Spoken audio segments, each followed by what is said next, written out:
Marcus drives a 2016 Honda Civic with a small scratch on the passenger door he never bothered fixing. His apartment is decent, not impressive. There's a slow cooker on his counter, a grocery list on his fridge, and a brokerage account he set up 3 years ago and has opened exactly twice since. Once to increase his contribution, once because he forgot his password. Marcus is 36. He has $340,000 in investments. Derek makes almost the same salary. Derek has a $68,000 truck with heated seats, a parking spot that costs $47 a day because the cheaper one requires a 6-minute walk, an espresso machine still in its box from Black Friday, and a Robinhood account down 31% from a tip that made complete sense at the time. Derek has $11,000 in investments and a car payment he quietly talks himself out of regretting every time he gets in the truck. Same city, same income, $329,000 gap at age 36, widening every single year. This is not a story about income. It is not a story about luck or timing or finding the right investment. It is a story about 7 habits so boring, so completely unglamorous, so thoroughly unsexy that most people skip them entirely while waiting for the thing that actually moves the needle. The thing is not coming. This is the thing, and it works better than anything you have been waiting for. Let's get into it. Habit 1. Automate everything before your brain gets involved. Your brain is not your friend when it comes to saving money. Not because you lack discipline, because your brain is running ancient software that treats future rewards as dramatically less valuable than present ones. Neuroscientists have documented that people demand returns of over 200% just to delay a reward by 3 months. You are not going to out-discipline that instinct indefinitely, so stop trying. The solution is humiliatingly simple. Remove the decision entirely. Vanguard's data shows retirement plans with automatic enrollment achieve 94% participation. Voluntary enrollment, where you consciously choose to save every month, gets 64%. 30 percentage points of human behavior simply disappear the moment saving becomes a decision instead of a default, because when it is a decision, your brain has to choose between something real right now and something abstract 3 decades from now. In that fight, the future loses almost every time.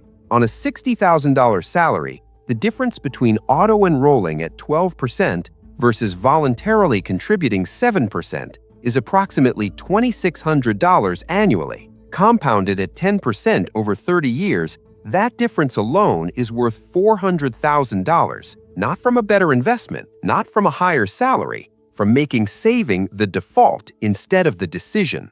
Grace Broner was a secretary. In 1935, she bought 3 shares of stock for $180, set up automatic dividend reinvestment, and then did essentially nothing for 75 years. She lived modestly, shopped at rummage sales, never owned a car. When she died in 2010, those 3 automated shares had compounded into $7.2 million, which she left entirely to a local college. She did not find the thing. She automated the boring thing and left it alone. Automate your retirement contribution today. Set up an automatic transfer on payday. The money moves before you see it, which means your brain never has to fight the urge to keep it. And that fight, the one you will eventually lose some months, is worth $400,000 over 30 years. Habit 2. Drive something that embarrasses you slightly. The average new car payment in America is now $748 per month. Dealerships make this feel manageable by stretching loans from 4 years to 6, from 6 to 7, from 7 to 10-year loans that now actually exist and are being signed by real people who will still be making payments in 2035 on a vehicle worth $14,000. By year 5 of a 7-year loan, you often owe more than the car is worth. This is when most people trade in, roll the negative equity into a new loan, and restart the entire cycle. The vehicle stopped being transportation years ago. It became a monthly subscription to an identity. $748 invested monthly in a simple index fund at 10% for 30 years becomes $1.69 million. Instead, most people have a truck with a sunroof and a net worth that does not reflect their income at all. Ronald Reed was a gas station attendant for 25 years and a janitor for 17. He pinned his jacket closed because it was fraying at the button. He drove a used Toyota and parked far from the meter to avoid fees. When he died in 2014, he left $8 million to his local hospital and library. The car was not his financial limitation. It was evidence that he understood something most people spend their entire working lives missing. The car payment is the most expensive status purchase in America, and most of the people making it genuinely cannot afford it. The vehicle is not the problem. The payment on a depreciating asset financed for 7 years to impress people you don't particularly like is the problem. Drive something paid off. Put the payment in an index fund. Do this for 30 years and then buy whatever car you want. Habit 3. Cook food like your retirement depends on it, because it does. Marcus spends $420 a month on food. Slow cooker twice a week, grocery run on Sunday, leftovers handled without drama. Derek spends $900 a month on food. DoorDash 4 nights a week, lunch near the office daily because packing takes 15 minutes he doesn't have, restaurants on weekends because it's the social thing to do. That $480 monthly gap invested at 10% for 25 years is $630,000 from a slow cooker and a slightly boring Sunday routine. A home-cooked meal costs an average of $5 per serving. A restaurant meal averages $23. The Ramsey study of over 10,000 millionaires found they spent roughly $400 monthly on groceries and $200 eating out, a ratio of 2 to 1 favoring the kitchen. The national average is the exact inverse. Most Americans spend twice as much eating out as they spend at grocery stores. Nobody frames cooking at home as a wealth-building decision because it feels too small. It's just dinner. But Tuesday dinner compounded over 25 years is $630,000, one slow cooker at a time. Habit 4. Know exactly where every dollar goes. 86% of Americans say they budget. 84% of those people regularly exceed it. What has been created is an entire population of people who have a number, feel bad about it, spend past it anyway, and still identify as people who budget. That's not budgeting. That's having a figure you feel guilty about after the fact, which does absolutely nothing. Most people can't explain why their account is always lower than it should be at the end of a month where nothing went wrong. Tracking explains why. The $340 in subscriptions running on autopilot from services barely used, the $600 in miscellaneous that is entirely convenience fees, rounding up, small purchases that disappear from memory but not from the balance, the bank fees on an account that should have been switched years ago. You can't make strategic decisions about money you're not looking at, and most people are not. They're looking at the end of the month when the number is smaller than expected and they can't explain why. Spend 1 hour this week going through your last 2 months of transactions. Categorize every expense. The number that will surprise you most is not the big, obvious ones. It's the invisible, recurring small ones you forgot existed that have been quietly draining your account for months or years. Habit 5. Invest every raise before your lifestyle finds out. You receive a $5,000 raise. Take-home increases by roughly $300 monthly. Within 90 days, your spending has absorbed all $300. Maybe it's a nicer parking spot. Maybe it's lunch out instead of packed. Maybe it's nothing specific. The money just disappeared into your upgraded baseline. Psychologists call this hedonic adaptation. Your brain treats every new income level as normal within approximately 3 months. The $200 dinner is special the first time. By the 15th time, it's just a Tuesday that costs $200, and you can't remember when that became normal. The fix is almost offensively simple. The moment a raise is confirmed, before your first new paycheck arrives, increase your automated savings contribution. Your lifestyle never learns what it was supposed to receive, so it can't miss it. And that fight, the one you will eventually lose some months, is worth $400,000 over 30 years. Habit 6. Buy index funds and then do absolutely nothing. The most boring sentence in personal finance is also the one that statistically beats almost every alternative available.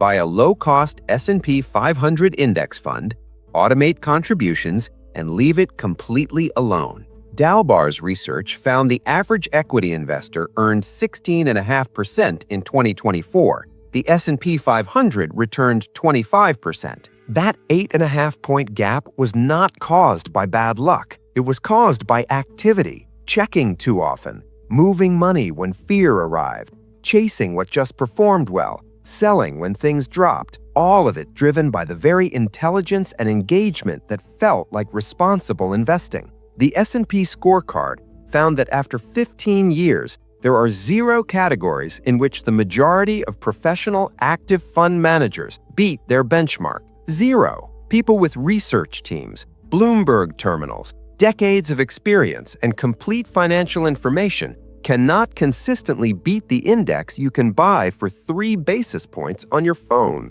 The boring choice is not the consolation prize for people who do not know enough to do better. It is the actual strategy. The market rewards patience and punishes cleverness at a rate that should permanently change how you think about every exciting investment opportunity anyone brings you. Set it up, leave it alone, check it annually if you must. This is the part where discipline looks like doing nothing, and doing nothing is correct.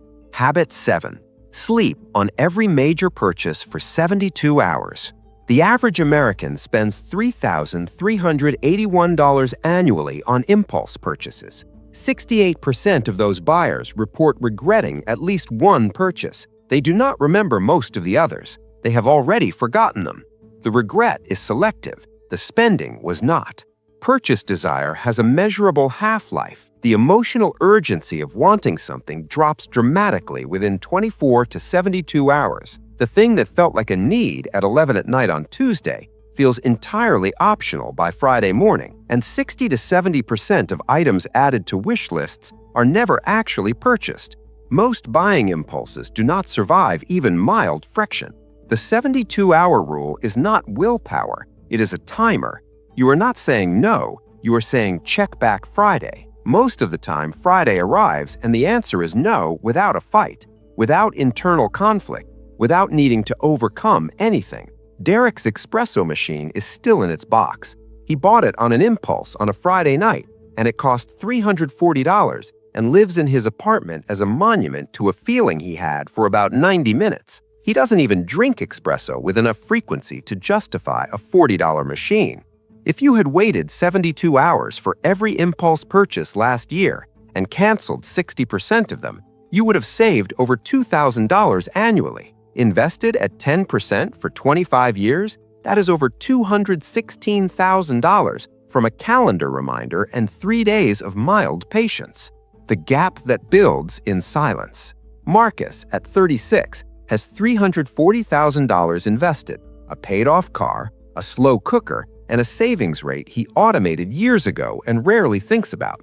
At his current trajectory, by 55, he will have somewhere between $1.2 and $1.5 million. He will not change careers to get there. He will not find the thing. He will just keep doing 7 boring habits and let 19 more years of compounding handle the mathematics. Derek, at 36, has $11,000, a truck worth less than he owes on it, and a Robinhood account he checks too often and understands too little. He is not a failure. He is not irresponsible. He has simply been optimizing for how things feel in the moment instead of what they compound into over time. The gap between them started as almost nothing. Same starting salary, same city, same opportunities.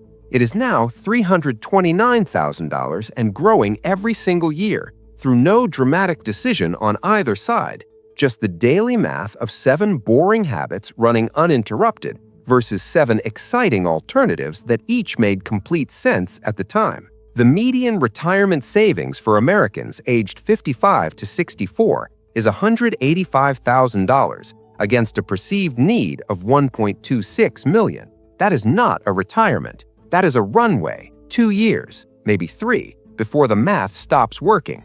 And it will happen to people who made decent money their entire careers and genuinely cannot explain where it went.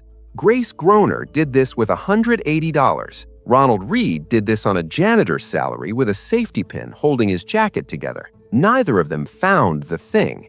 They just let boring run long enough to become extraordinary. Pick one habit from this list, not the easiest one, the most impactful one for your specific situation right now. Do it this week, not next month. This week. The compound effect does not require perfection. It requires that you stop waiting for the exciting version of this to exist. It does not exist. This is the version, and it works.